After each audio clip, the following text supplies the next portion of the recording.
This is the first of a series of 3 lectures about history and policy, about the ways in which historians might be able to contribute to current policy debates. Tonight I'm talking about diplomacy. Next week there will be something about environmental policy, and then thirdly about development policy. And that's an example of what history and policy is trying to do, link up academic research with issues of current concern in the political arena.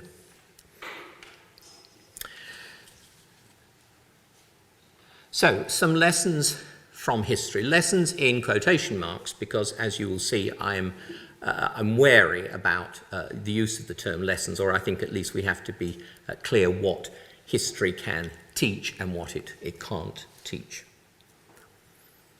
So here we are, statesmen on the world stage. There's Winston Churchill in Washington in 1941, and there's David Cameron and Barack Obama at the G20 summit in Toronto a year or so ago, I think.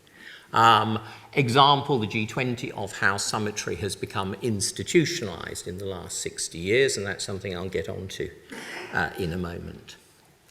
But the idea of a summit meeting, is now very familiar to us. There's Time magazine from the 1980s, from 1985. Let's Talk, Reagan and Gorbachev. This is, SUMMITRY is about top-level meetings for high stakes. But what I want to suggest to you is that despite all that media attention about something special to do with SUMMITRY, it's rooted in daily life. It is rooted, for example, in the whole, something like having a date, trying to persuade the other person that you are incredibly attractive, interesting, have a great deal to offer. It's rooted in other kind of daily life activities. A business meeting, for instance, where you are trying to work out agreements with partners. Or even something just as basic as this, trying to sell a used car and not ask too many questions about what's under the bonnet. SUMMITRY involves skills, if that's the word, that we use in daily life. It also involves the experiences of daily life, or at least of travel. Jet lag. Jet lag is a fundamental part of SUMMITRY because it involves so much air travel to foreign climes. So SUMMITRY draws on skills we use every day, but the fate of nations hangs on the outcome. And that's a point I want to is fairly fundamental to what I want to say this evening. So what sort of advice do we have from the past about SUMMITRY? It's not easy to see how things could be worsened by a parley at the summit. A parley at the summit. Winston Churchill in 1950. I think Churchill probably coins the term summit meeting, parley at the summit. Churchill, amongst his many achievements, was a great wordsmith, a wordsmith certainly of diplomacy. I think we can credit him with this term, summits. He's certainly the person who popularizes the term special relationship, and also, of course, the term Iron Curtain. All those three are terms that became fundamental to Cold War diplomacy in the second half of the 20th century. So that's not bad for a leader, aside from all the things he did in 1940, creating part of our diplomatic lexicon. So, not easy to see how things could be worsened by a parley at the summit. John Kennedy, at the end of the 50s. It's far better that we should meet at the summit than at the brink. In other words, at the brink of nuclear war, on the edge of the abyss. But a different view. These are the views of leaders. Here's the view from a diplomat. So Alexander Cadogan, who was permanent undersecretary of the Foreign Office in the Second World War, it's always the same with these conferences. The great men don't know what they're talking about and have to be educated. That's the diplomat's view of all this. The prima donnas are going to strut their act on the stage, while the diplomats, the people who really know how to handle these things, have to sort out the mess that they create. And here's an even more fundamental view from a diplomat of many centuries ago, the 15th century. If great princes have a desire to continue friends, in my judgment, they ought never to meet. And that, I think, leads me to a rather fundamental point. Viewed historically, leaders did not usually engage in direct negotiation. They avoided personal contact for a variety of reasons. One was security. This is a picture of Rouen in 1419, at a time of chronic instability in France. A summit meeting, if you like, on a small scale between the Dauphin and one of the feuding barons, Duke John. They meet warily to begin with across a wicket gate in the middle of a bridge to converse about the problems. The discussion goes well. Duke John decides that they are going to be able to sort things out.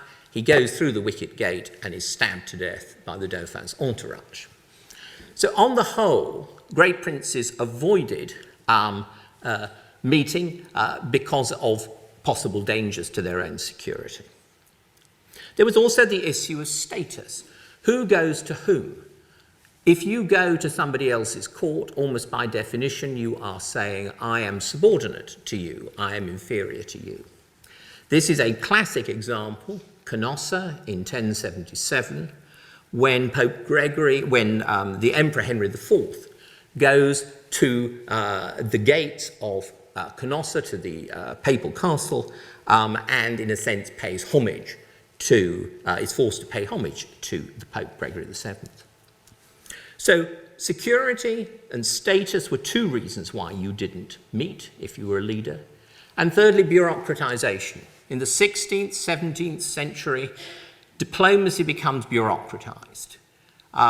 It's left to the diplomats, to the ambassadors, resident ambassadors in different countries. They handle things. That's the picture of the Foreign Office in London, King Charles Street. So these were all reasons why statesmen did not meet for much of the early modern period.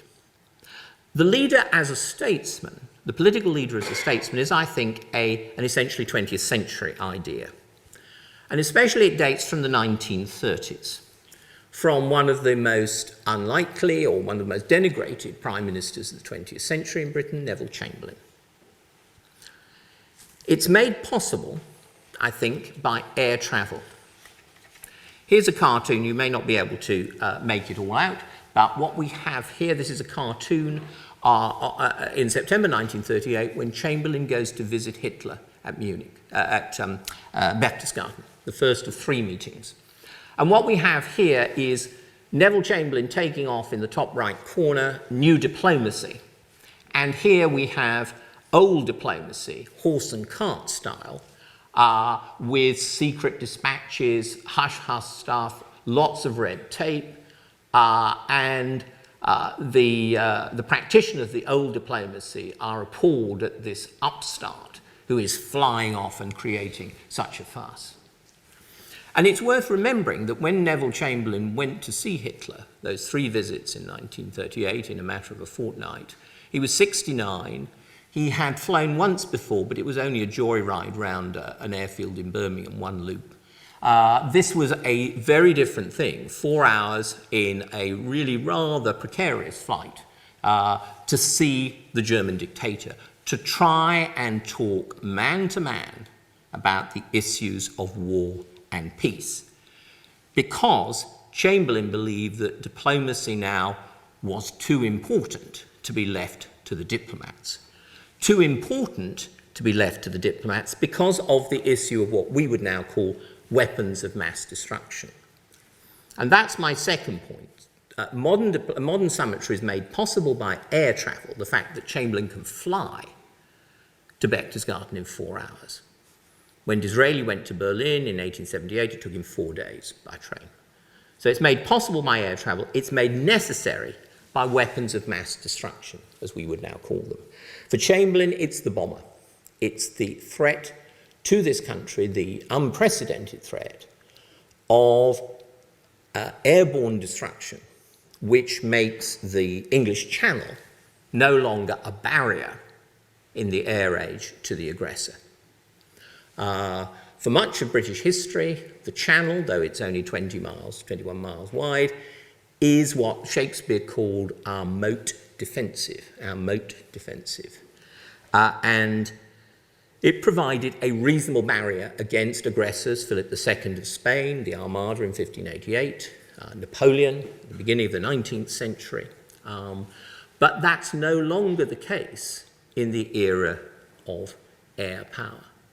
And one of the most moving documents of 1938, I think, is the record in the cabinet minutes of Neville Chamberlain after his second visit to Hitler, flying back, as he told his cabinet colleagues, up the Thames on a beautiful evening, rather like this one, and looking down over what was then the docks, over Woolwich and Deptford and the East End, looking at rows upon rows of little terraced houses and asking himself what he could do to save those people from massive destruction. And remember that in 1938, they imagined bombing is going to have the effect that in the 1960s people thought nuclear war would have. In other words, huge destruction. Thousands and thousands and thousands of deaths in the first 24 hours. So that's a serious issue for a leader. So summitry is made necessary by weapons of mass destruction. Here's another image. This is from 1961, Kennedy and Khrushchev. And you can see they are arm wrestling, the American leader, the Soviet leader, sitting on top of nuclear weapons.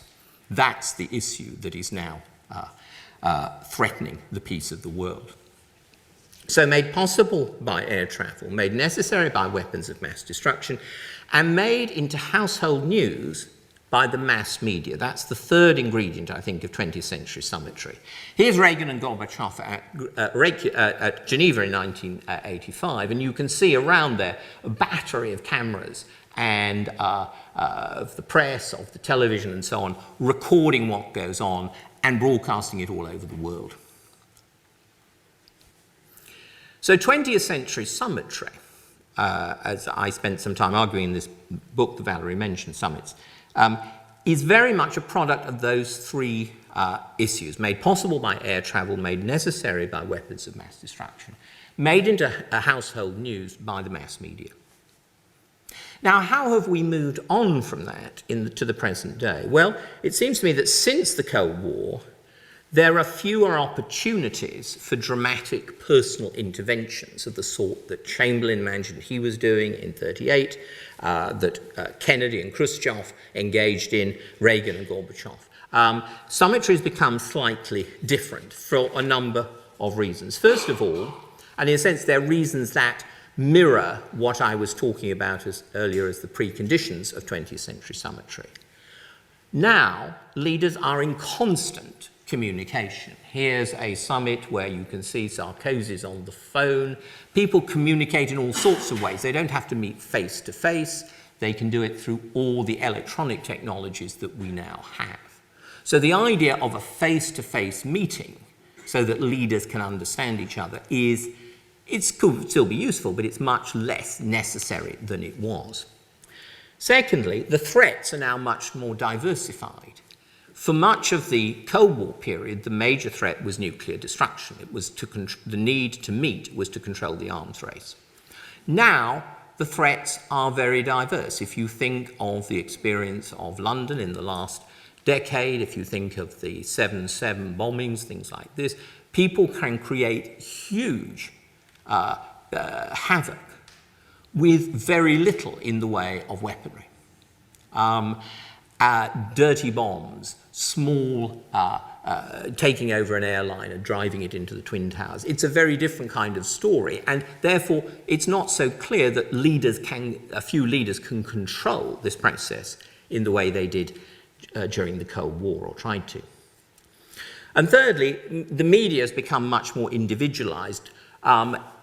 In the days of Kennedy and Khrushchev, for example, or Nixon going to Beijing and Moscow in 1972, there were essentially three American networks, NBC, ABC, CBS. And a leader simply had to make sure that he got his message on those three networks, plus a number of key newspapers. And if he managed to do that, he would basically saturate the American public with the story, the message that he wanted. Indeed, Nixon's summit in Beijing was timed, his arrival was timed to ensure that it would hit the primetime news on a weekday evening in the United States. But now people get their news from all sorts of sources. Terrestrial television is really a rather minor part of that whole story in the days of internet and Twitter and all the rest of it. And if you think, for example, of the Boston bombing a few months ago, the formal news media were chasing behind all the kind of stuff that people were tweeting about this or that or whatever. So it's a much less easy environment to control. So in the 21st, the other thing that has happened in the last few years is that summit diplomacy has become institutionalized. Rather than one-on-one meetings between leaders, we've now got institutional summitry. This is a G8 meeting, a group of 8 meeting. Tony Blair, I think 1998, in Birmingham, hosting figures from the past. Remember Boris Yeltsin sitting next to him. I think Bill Clinton's there somewhere. But a meeting of a group of key leaders rather than one or two that really matter. So summitry has become more institutionalized, regular meetings of the European Council every 6 months, G7, G8, G20 as it now is, but a much more formalized environment. So in the 21st century, there's less scope for personal diplomacy. But there are still, I think, some lessons, if you like, from history that we can learn, because leaders are still talking to each other often at these big formal meetings. Key conversations happen in a side room between Cameron and Obama or whoever it is. And I think there are a few lessons that we can draw from this, and I want to just spend a few minutes before we get into questions talking about some of those. First one, know the other. Know the other. Now, what do I mean by this? This is Kennedy and Khrushchev in Vienna in June 1961. Kennedy was a new leader. He'd been in power 6 months. He'd had a very rocky first few months, including the abortive Bay of Pigs invasion of Cuba, which had gone disastrously wrong. To add to his humiliation, the Russians had just put a man into space, Yuri Gagarin. So there was a sense that the Americans were not doing well in the Cold War. There was also a building crisis over Berlin, over the confrontation in Berlin. Kennedy wanted to meet his opposite number. He wanted to try and get a sense of this man. He wanted to try and have a rational conversation. The result was 2 days of feuding, arguing, ideological point scoring, a real verbal punch-up that left Kennedy bruised and also puzzled. He could not get through to Khrushchev. Khrushchev would not take him seriously. Why was this? Well, there were many reasons. But one of them was that Kennedy did not begin to understand how Khrushchev would see him. And if we think of most conversations and most differences of opinion we have with somebody else, it's usually because we haven't actually quite understood how he or she is going to see us and what we say. And that was certainly true here. The critical thing, and this is why I put the dates of birth up, is you can see Khrushchev is 23 years older than Kennedy. Kennedy knows that Khrushchev's an older man, but he doesn't understand quite the significance of this. It's there in the briefing books, if Kennedy had read them all, but of course diplomatic briefing books for summits are huge, and leaders don't go through all of them. Buried in those, in the Kennedy Library in Boston, is a brief comment about Khrushchev's family, including the fact that he had a son, Leonid, who was born in 1917. Leonid was a real pain as far as Nikita Khrushchev was concerned. He was a rebellious teenager. He kicked against the traces. He engaged in all sorts of sex and drunkenness. Khrushchev kicked him out of the house in 1938. Leonid ended up as a daredevil pilot in the Red Air Force during the Second World War, and he was shot down around 1943. Khrushchev never spoke much more about it. But essentially, I think, when he looked over the table at a man who was born in 1917, he saw his own son, or he saw that generation. It was almost impossible, I think, for Nikita Khrushchev to take John F. Kennedy seriously. If Kennedy had understood that, it might have affected the way he handled himself at the summit. Because this personal element, understanding the other and how the other sees you, is fundamental in summitry as it is in daily life. Hence my references earlier on to the way that this is all rooted in daily life. So that's one example for leaders, I think, what they should bear in mind. Another is to think politics rather than to think policy. Leaders go to the summit with the idea that they are going to persuade the other guy to adopt certain policies that this government wants. So the question is, what policies does he have? What policies do I have? Can we make them work? What's really important is to understand that these guys meeting are politicians, and there are things they need to make themselves credible at home. Now, the example of the Nassau summit in 1962 is, I think, indicative here. This is Kennedy and Harold Macmillan, British Prime Minister. The British in the 1950s have tried to maintain a truly independent nuclear deterrent, airborne nuclear deterrent. It has not proved successful. By the end of the 1950s, the British can't keep up as an independent nuclear power. They can't really move into the missile age as a nuclear power unaided. So in the late 50s, in 1960, Kennedy's predecessor, Dwight Eisenhower, agrees with the British a rather package deal whereby the British get the Skybolt missile in return for a variety of cooperation in other areas, including intelligence, which will make it beneficial to the United States. That enables the British to stay in the nuclear race, albeit in a rather interdependent way with the Americans, but still they're able to say, well, we have our own weapon system of sorts. In 1962, Robert McNamara, who's Kennedy's defense secretary, is looking around to rationalize the US Defense Department, the Pentagon. What programs are working, what programs aren't working, what can be cut, what can't be cut. McNamara is a whiz kid in terms of thinking through systems and how they work, rationalizing everything and so on. He says, Skybolt isn't working, it's not going to develop successfully, we need to cut it. That is communicated to the British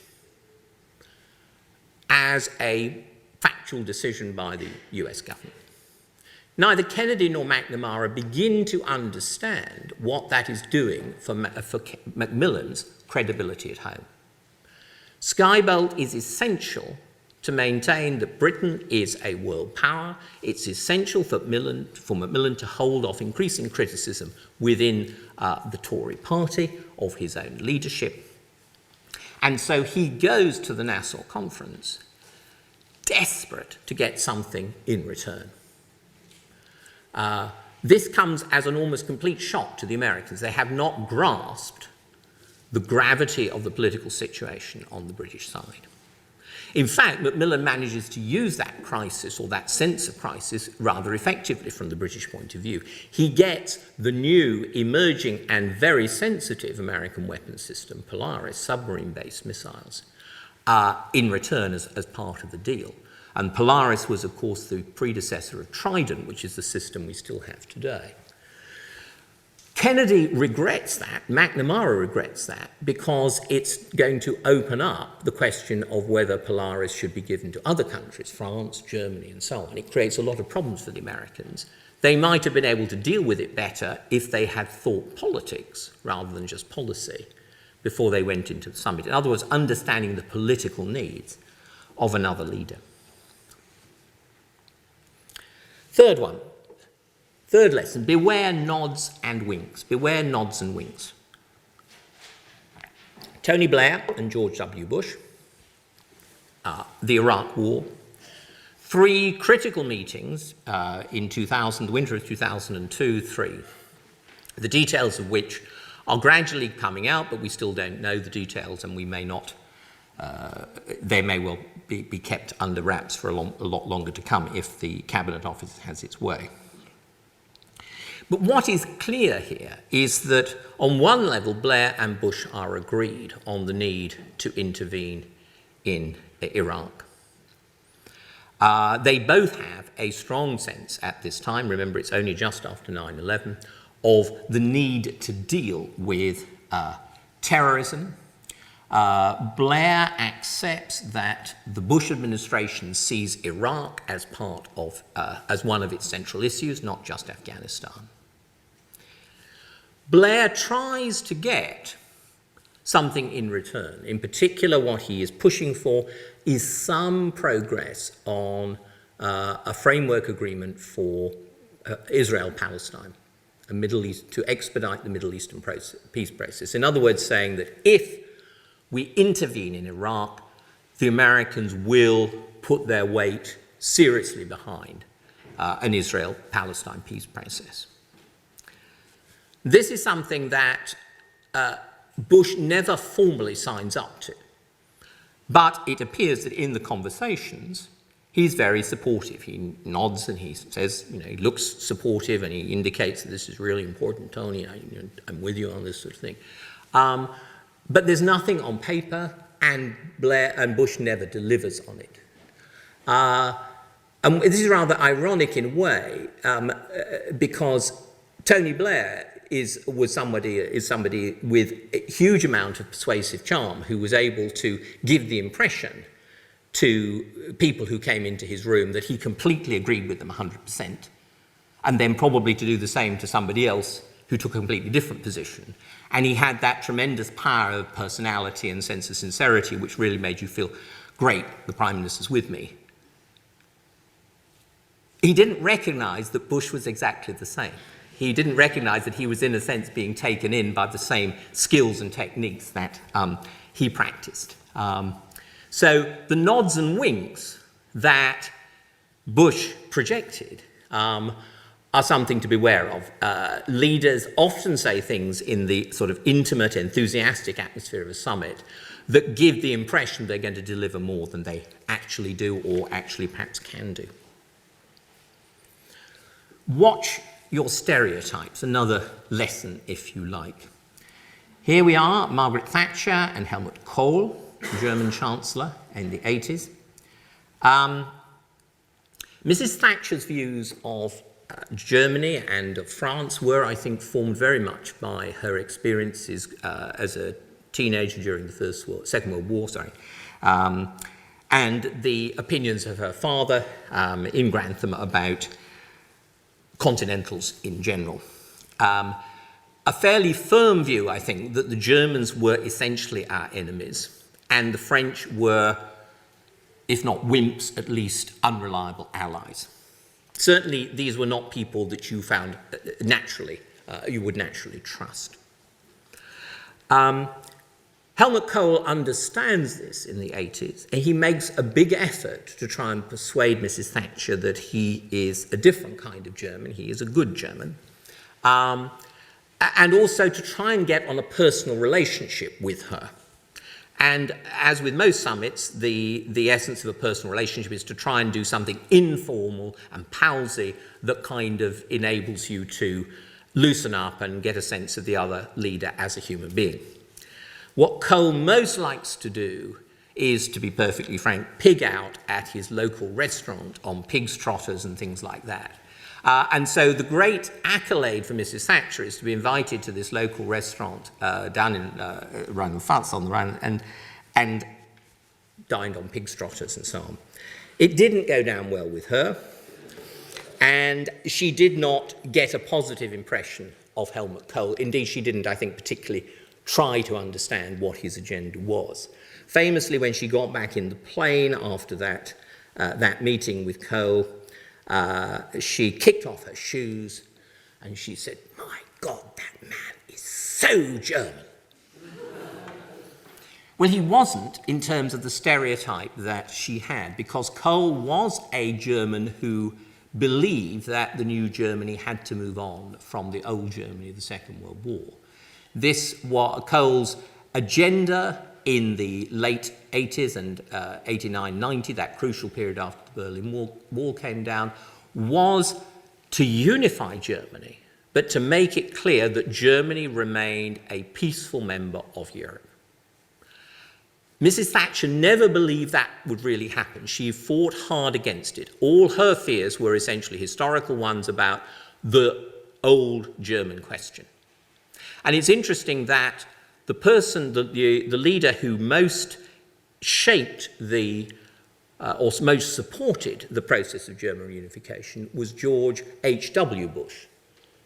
George I, as I like to say, except I don't say it in America, but George I, the father of George II, if you see what I mean. George H.W. Bush, not George W. Bush. George H.W. Bush was not that different in age from Margaret Thatcher, but his Second World War had been fought in the Pacific. He had no particular hang-ups about the Germans. Okay, they were our enemies then, but, things move on. Bush had no particular problems, in principle, with German unification. Mrs. Thatcher did. That was rooted in stereotypes that she had acquired and, in a sense, was not able to grow out of. A fifth lesson, teamwork. Teamwork. This is a picture of Reykjavik in 1986. And what we have there, we have the two leaders, Ronald Reagan at one end, Mikhail Gorbachev at the other. We also have two foreign ministers, George Shultz on the right of the table, American, and Edvard Shevardnadze, the Soviet foreign minister. And we also have an interpreter. I'll say something about that in a moment. One of the reasons why the Cold War ended, if you like, with a whimper rather than a bang, in other words, it ended fairly peacefully, was to do with the relationship that the two superpowers forged in that period. A relationship partly born of a very unlikely trust between Gorbachev and Reagan, which happened by the end of the first day of their first meeting at Geneva in 1985, a real sort of electricity people sensed between the two men. But it was also because of their two foreign ministers. I talked earlier about Neville Chamberlain and John Kennedy trying to do things solo, trying to sort out problems by themselves in an almost sort of daredevil way of summitry. This is a different kind of summitry, where Reagan and Gorbachev work out the very big picture, but they don't try to handle the details. They don't mess those up. in the way that Alexander Cadogan feared that leaders would. They leave that to the foreign ministers. Reagan and Schultz work extremely well together. Gorbachev chooses Shevardnadze, who is not from a diplomatic background, but somebody he can trust. And those two men, Schultz and Shevardnadze, had something like 40 meetings during the middle, late 80s, where they hammered out the details of things that had been discussed at the summit. And the other element is interpreters. The interpreters are sort of forgotten in all this, but most leaders, certainly most British leaders, do not speak a foreign language, almost on principle. I mean, Churchill, although he had reasonable French, always pretended he had no French at all and wished to speak English because that was God's own language. Leaders, and if you think of some of the wartime meetings between Churchill and Stalin, those were done by what was called consecutive translation. So in other words, Churchill would speak, and of course once Churchill started to speak, it was very difficult to stop him. He would keep on speaking and speaking, and an interpreter would scribble hurriedly notes, and when Churchill finally paused for breath, the interpreter would start. That would be 10 more minutes as he put it into Russian. Then Stalin would reply. Stalin was more laconic. He didn't go on as much as Churchill, but even so, what he said then had to be translated to English, relayed to Churchill. So this is a very slow game of tennis. And if you think how stultifying that would be for a conversation, a normal conversation, you can see that this is a rather artificial business, having summitry. And consecutive translation was actually the way that most of the Cold War summits were handled, right through to the Reagan-Gorbachev era. And one of the achievements of George Shultz was to institute the process of simultaneous translation. In other words, having somebody in a booth with you had an earphone, and while Shevardnadze was talking, a version in English would appear in your ear. It was sufficiently successful. Shevardnadze really liked it the first time it happened. He said, look, we've got through 6 hours of business in 3 hours, which was true. That they then persuaded Reagan to do it. And in fact, the Reagan-Gorbachev summits are the first time that this happened in summit meetings. It has, of course, happened for years in the United Nations, but interestingly, it had not been adapted and used for summit meetings. So the interpreters play an important part in that whole process of teamwork. But successful summits have been about teamwork in this way between leaders and their advisors and between the advisors themselves.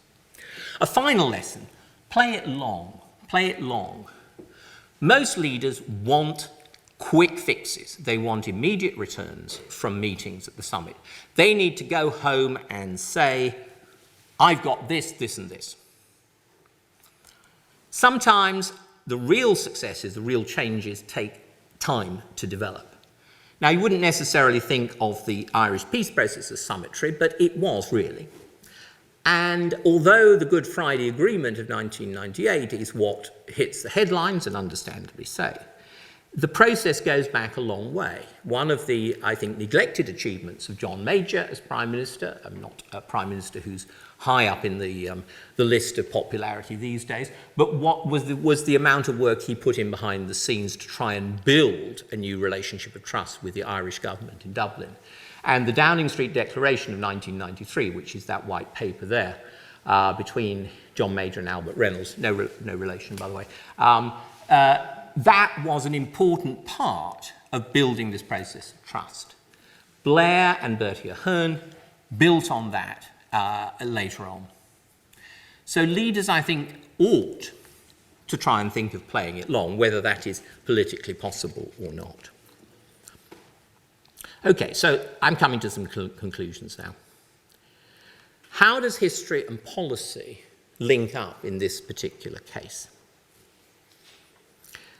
Well, I think that history can provide case studies from the past that may ring bells for current leaders.